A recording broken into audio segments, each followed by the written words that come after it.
St. Paul in our second reading today gives us quite a challenge to live in the Spirit, to be a people of the Spirit, because we know that it's in the Spirit that we can find salvation. That if we focus too much on worldly things, we know that they don't offer us too much. But the more and more we focus on Christ, the more and more we spend time with him in prayer and invite his Spirit into our hearts and into our minds, the more we know Christ, the more we can become Christ-like in this world. But again, we have to live in the Spirit, and that's difficult. Remember, we were reborn in the Spirit by virtue of our baptism. We were baptized in the name of the Father and of the Son and of the Holy Spirit. Therefore, we have been born in the Spirit. And it's a beautiful reminder for us to ponder that this coming week. But again, it can be difficult to understand that. If we look at the 3rd chapter of John's Gospel, we see Nicodemus didn't get that. And now Nicodemus was a very, very, very intelligent man and a very well-respected man in the Jewish community. And I don't know if we've seen the TV or the series The Chosen. They do a very good job of depicting that scene of Nicodemus coming in the night to Christ. Christ saying, "You must be born of the Spirit." And he goes, "How? How can that happen? I can't be reborn. I've already been born."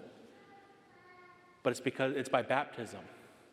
It's by receiving the Holy Spirit in baptism and then being sealed with the Holy Spirit in confirmation that we're reminded the Spirit is with us, that we turn to him in the times when we desperately need Jesus to help us with our yoke.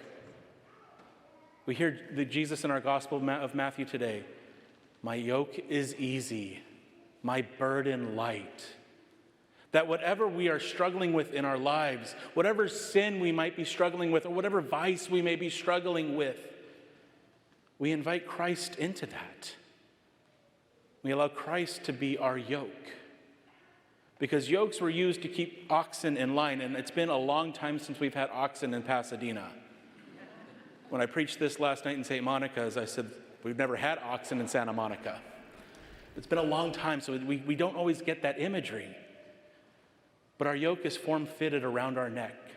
Christ is form-fitted to us so that he can help us carry our load, making our load so much easier. So again, whatever we're struggling with, or even whatever joys we want to bring to Christ, we bring it to him and allow him to carry it with us.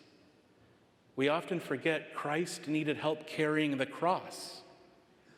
Simon of Cyrene was pulled from the crowd to help Jesus carry his cross. So we too, with our crosses, turn to Christ. Because as the prophets remind us, he came.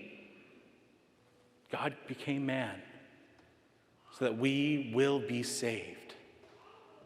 But it's now the challenge for us to bring Christ into our hearts, to spend more time with him in prayer, to gaze upon him in the Eucharist, where he is truly present, body and blood, soul and divinity, whom we will receive in just a few moments. We place everything on that altar to be sacrificed.